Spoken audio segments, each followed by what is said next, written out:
patients. And so we can give them information, but maybe the better thing is, that the whole Teach Well that's going on right now, eliciting what they already know. What are they ready to hear? What are they ready to learn? And that's true of our providers, it's true of our patients, it's true of our colleagues, it's true of our teenagers, it's true of everybody.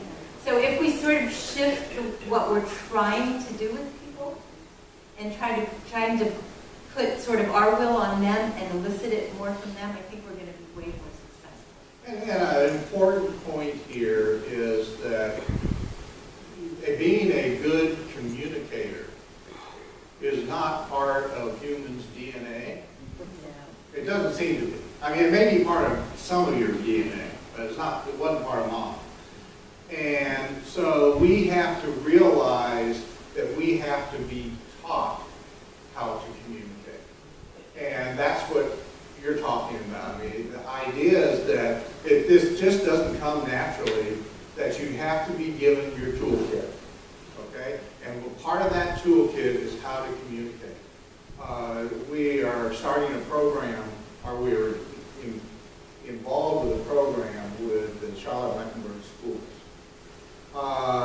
And they asked us, Caroline's healthcare system in this case, they said, well, what do we need to teach? What science classes do we need to teach? Do we teach anatomy in high school? And we said, no. We've got a whole lot of other things. What we need your kids to learn how to do is how to communicate. You teach them how to communicate, by God. You start classes in college and high school on communication techniques, you'll be doing us a huge favor.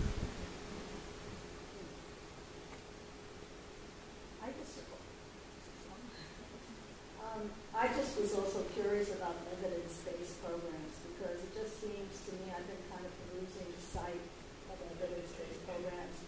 And interestingly, in terms of just what I see working with the community, everything is leading towards behavioral health, mental health, behavioral health.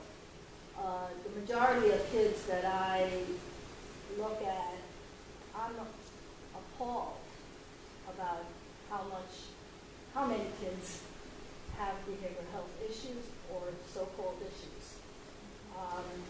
I'm really wondering, what kind of evidence-based programs, what can we do to create more evidence-based programs?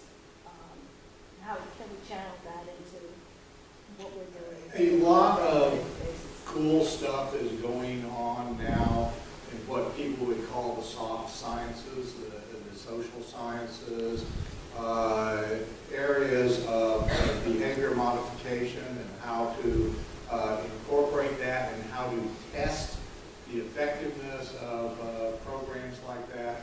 But it's it is a very much of a new science for us, and we are just now starting to get some of the tools so that we can really honestly test out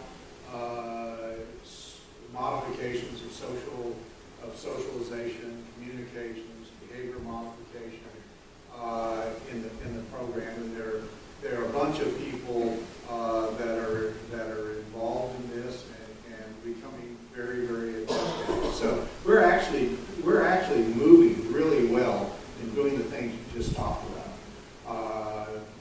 But it's way, we're behind on that side of the equation as opposed to the hard sciences of just saying, okay, which drug is going to change the heart rhythms the best without side effects. We've sort of got that down. But the other is coming along. And so we really do have tools. And I encourage you that if you find something you think really has, as you know, we're talking to everybody, and behavioral health right now is a huge connect up that we're doing right now. So if you have ideas, and that's where the self-management support kind of training, within Healthy is an evidence-based program out of Stanford, that's where Teach Well is coming from.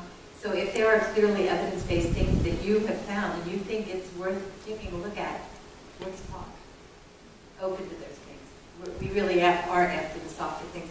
That's what care management's all about, so.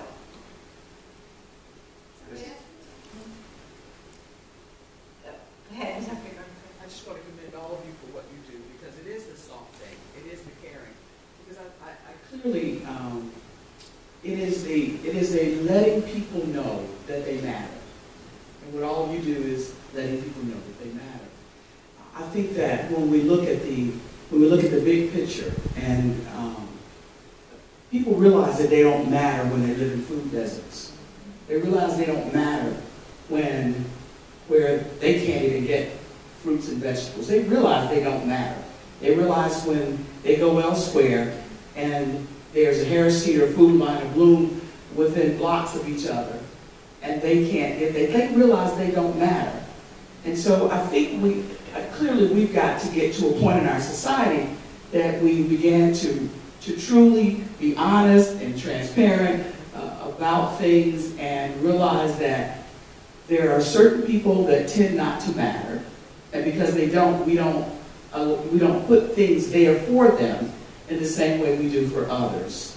And I was just thinking the other day, I was talking to someone in community, as I'm so much in community, and saying, you know, there's a Family Dollar in almost every little nook and cranny right now. There's a family, which is great. I believe to a lot, and I'm grateful for that. But wouldn't it be wonderful in a corner of that Family Dollar if there was a fruits and vegetables stand? Yeah. But there were some things in that place where they wouldn't have to go further than walking, because most people where they walk to is the Vienna sausages that he was eating. That's where people can get them. So people know that. People know that they're not really truly cared for in our society.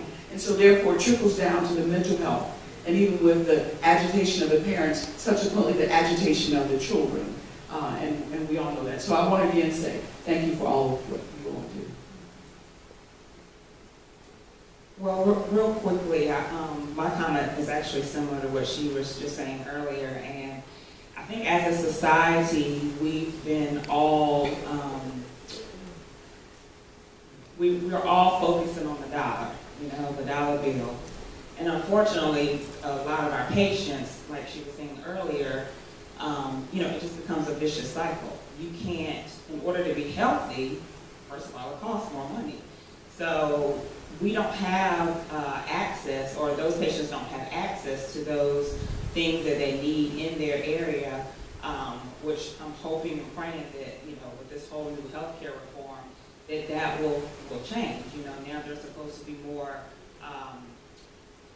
I guess you would, you know, more mobile grocery stores where you will be able to drive in that community, and there'll be fresh foods and things like that available for those individuals. But the other issue, excuse me, is that going back to the dollar bill, is that even as healthcare providers here in the United States, you know, some people get into healthcare, some have gotten into healthcare for the wrong reasons, for that dollar. When we look at third world countries, a lot of physicians and nurses, they're looked at as, you know, just like lay people. They don't make large amounts of money. Whereas here in the United States, it's looked at differently. So I think a lot of times we don't focus on the reason why we're in healthcare is to help that individual, but we sometimes, you know, look at the bigger picture. How much can I make for this? How is this going to benefit me? And if we don't change as a society, then it'll just continue, you know, the vicious cycle. So, you know, that's pretty much what I gathered. You know, healthcare lives in a greater society. That greater society, which I will, for arbitrary reasons, say is the United States of America. There are serious things about our society in this country that we have to just say, well, that's the way it is. We would like to change it. It may change over time, but we have got to design our new healthcare system with the realities of what our society is right now about. And are there inequities in our society? Tons of them. Are we going to be able to change them over time? But healthcare doesn't have that kind of time. So the healthcare is going to have to change fast.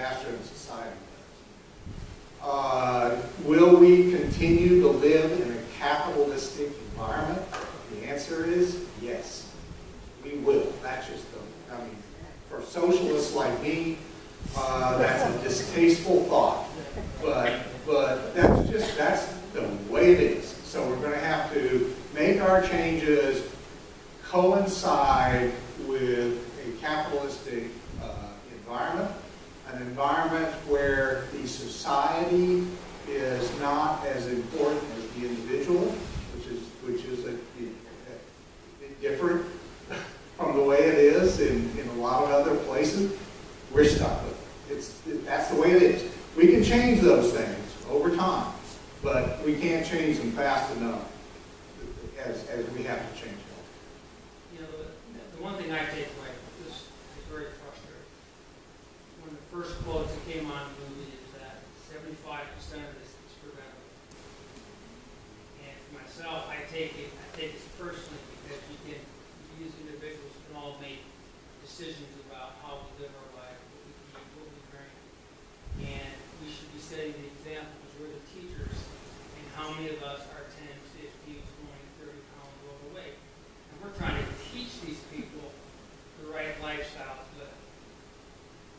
I've been around all kinds of, and I'm not ready to give the underprivileged a free ride if not doing the right thing. I've been around a lot of different people, and a lot of AAU basketball and this and this. Some of these kids and parents are buying these kids $150 tennis shoes. They've got the latest and best cell phones. It's like these people need to learn to make the right decisions.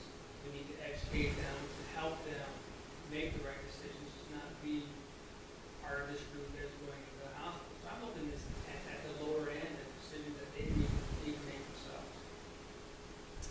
Well, I always go back to Gandhi's statement, which is, be the change you wish to see in the world. And we can only change ourselves and make ourselves an instrument for that. And that's why I keep going back to the motivational interview.